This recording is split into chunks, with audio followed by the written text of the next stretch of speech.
Welcome to Biblios, the space where we think about biblical thinking. Today we'll be looking at Adventist approaches to diet. Once again, we have Dr. George Knight with us. Thank you, Dr. Knight, for being here.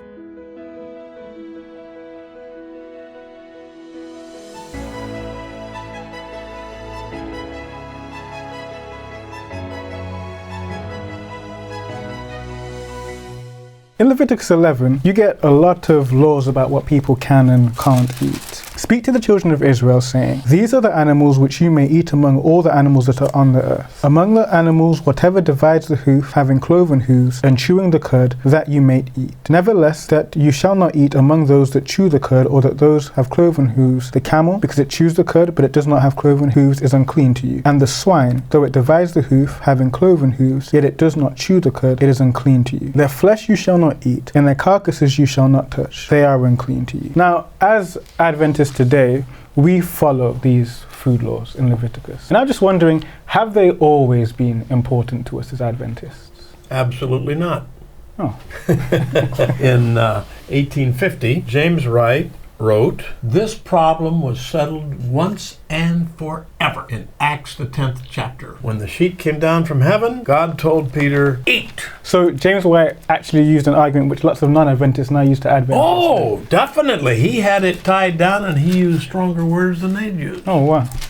10 years later, Ellen White was writing a letter to a lady and she said, "It's all right to fix pork for your husband," because he was wondering about this. And on the back, James White writes in his own handwriting, "Just to let you know how we feel about this, we just put down a 200-pound porker." And then some of the other Adventists were getting a little carried away, and Ellen White, in the first volume of the Testimonies, writes to S.N. Haskell. Now, Haskell's name is not mentioned there. She says, "Don't run ahead of the angels. If God wanted you to stop eating pork, he would have told the church. But if you want to do it personally, it's all right, but keep that stuff to yourself." So, that was the earliest Adventist perspective.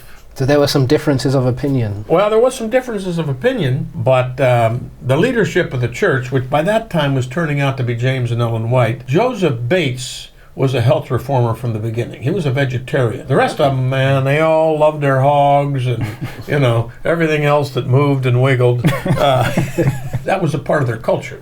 And hogs, particularly in North America, like a lot of the rest of the world, were easy to raise and they were easy to get to market. You didn't have good roads and hogs could walk by themselves.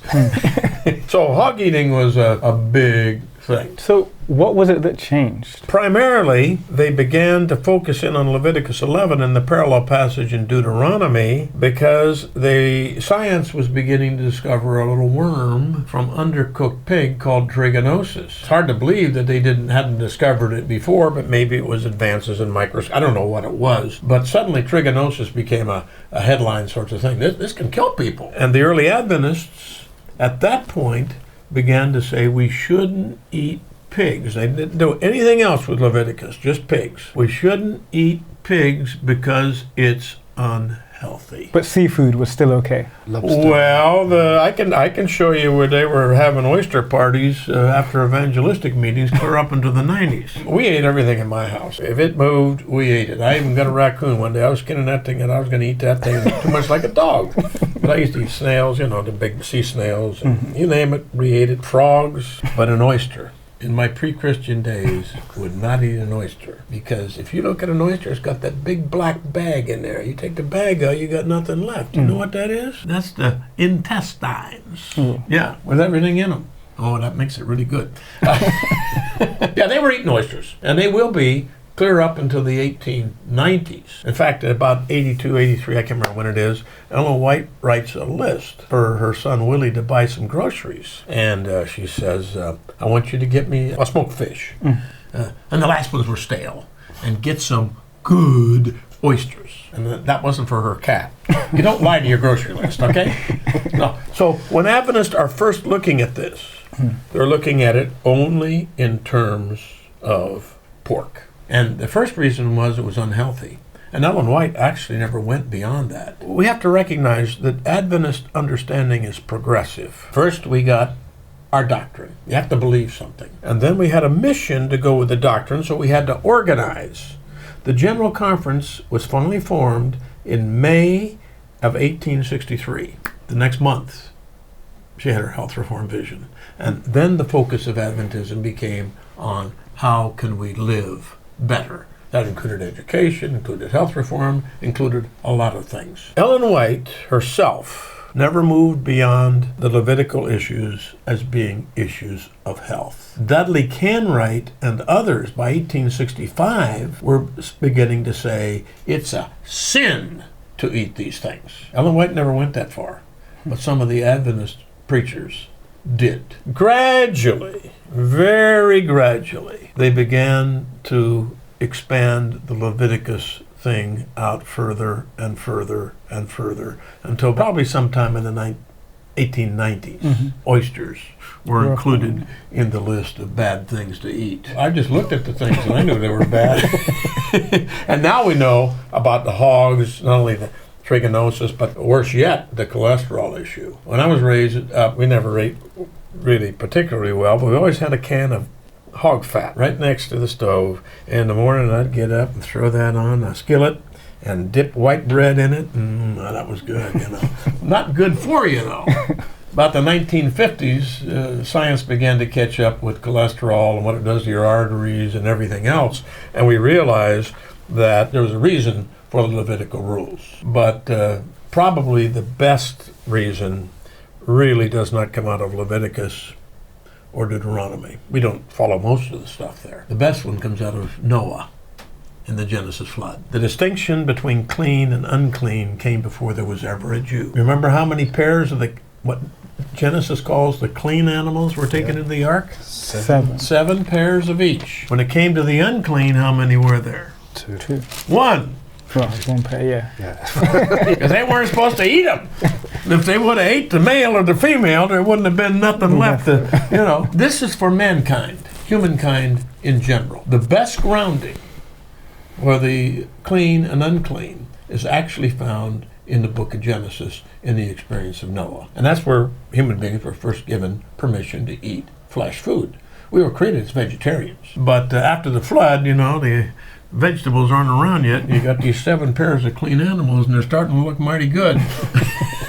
God says you can eat the clean ones, but you can't eat the unclean ones. And so they only got 1 pair. How do we know which is clean and unclean? Well, we go from Genesis to Leviticus, and we look at the definitions, and they hadn't changed. And so that's it. So isn't it a problem that as Adventists we didn't have this right straight away?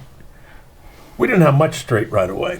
For over 10 years, we kept Saturday from 6 o'clock Friday to 6 o'clock Saturday. We didn't keep it from even to even. It wasn't until the late 50s that we got that figured out. We didn't have tithing figured out until the late 70s. Our theology and our understanding of lifestyle continued to develop across time. So I used to teach a course called The Development of Seventh-day Adventist Theology. I think you said you used my book as a textbook. Yeah. Search for Identity. Yeah. It goes through the stages of the development of Adventist theology and the different focal points that we reached. Our theology had a developmental course, and the same with our lifestyle, and the same with our organizational understanding.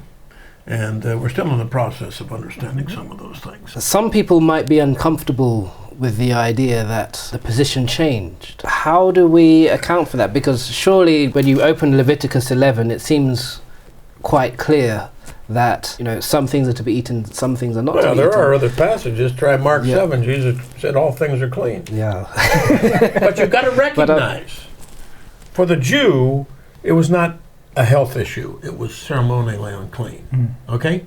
When Antiochus Epiphanes IV wanted to desecrate the temple, what did he sacrifice on the altar? A pig. A hog! It was ceremonially unclean. For the Jews, Jesus never said all food has been declared healthy, but all food has been declared clean, because there are no ceremonial differences anymore. It just so happens that most of those things which were unclean were also unhealthy. The Adventist focus is on unhealthiness, not cleanliness. There's good reasons, and James White picked out Acts 10. But if you read Acts 10, Jesus says, I have declared all men clean. But progressive understanding is all the way through Scripture. I mean, how many wives did Abraham have? How many did David have? Wow. Let alone Solomon. God allowed polygamy, but it was not his ideal. The two shall be one. Okay? Two shall be one flesh. That's God's ideal, not the six. But God allowed that. But when he got to the New Testament, he said, look, a deacon or an elder can only have one wife. No more polygamy. The same thing with slavery.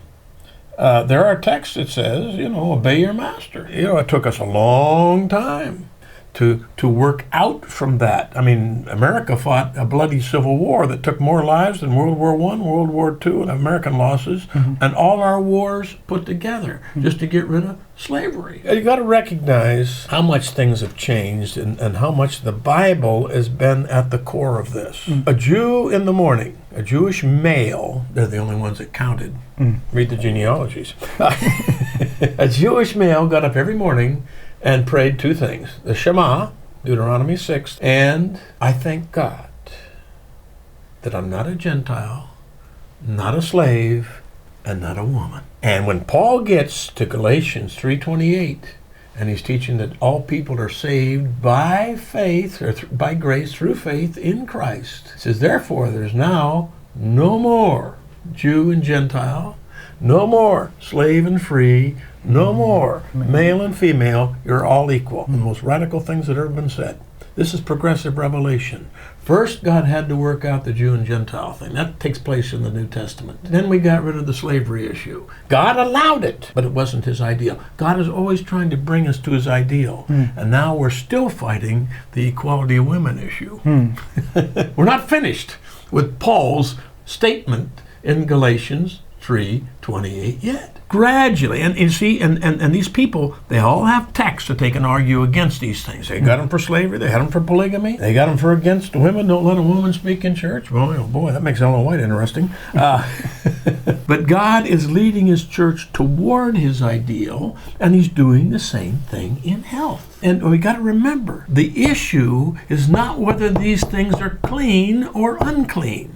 That was settled in the New Testament. There's nothing unclean, but there's sure a lot of things that are unhealthy. And God identifies the unclean in Deuteronomy 14 and Leviticus 11, but the real issue is back in Genesis. And I think personally a lot of Adventists have missed that point. So I'm wondering, this distinction that you make between clean and unclean and healthy and unhealthy, is it sort of equivalent? Is it the case that when God says sort of clean, he means healthy, and when he says unclean, he means unhealthy? I don't know if you could prove it on every point, but I'm willing to give God the benefit of the doubt, and I'll just try to be. That beyond that, Adventists expanded health reform out. Now, some people think health reform is only diet. I know people that wouldn't touch a piece of meat, but couldn't jog around the block if their life depended on it. There's something wrong there.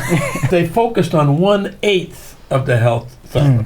A Ministry of Healing, I think it is, Ellen White's book 126, 127 in there.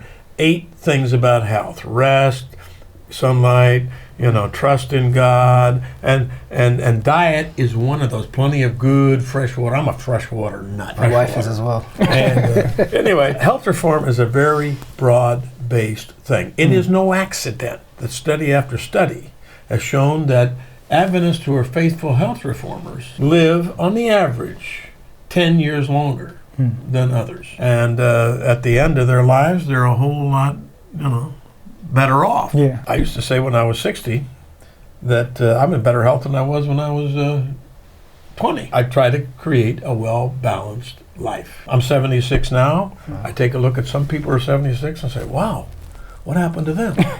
Train hit them? And this because they have not lived in good health. I used to take a lot of alcohol. You know what you do? You want to preserve a frog or something, you put them in alcohol, man.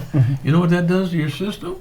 You put garbage in, you're going to get garbage out. Thank you, Dr. Knight, for being with us. We're really happy that you've been able to share with us on health reform. Thank you for joining us today as we talked about health. It was great to have you. Please, if it's raised anything for you, leave us a comment so we can continue these conversations. You can see some of our other programs up here. Take a look, see which ones you like, and join us again on Biblios, the space where we think about biblical thinking.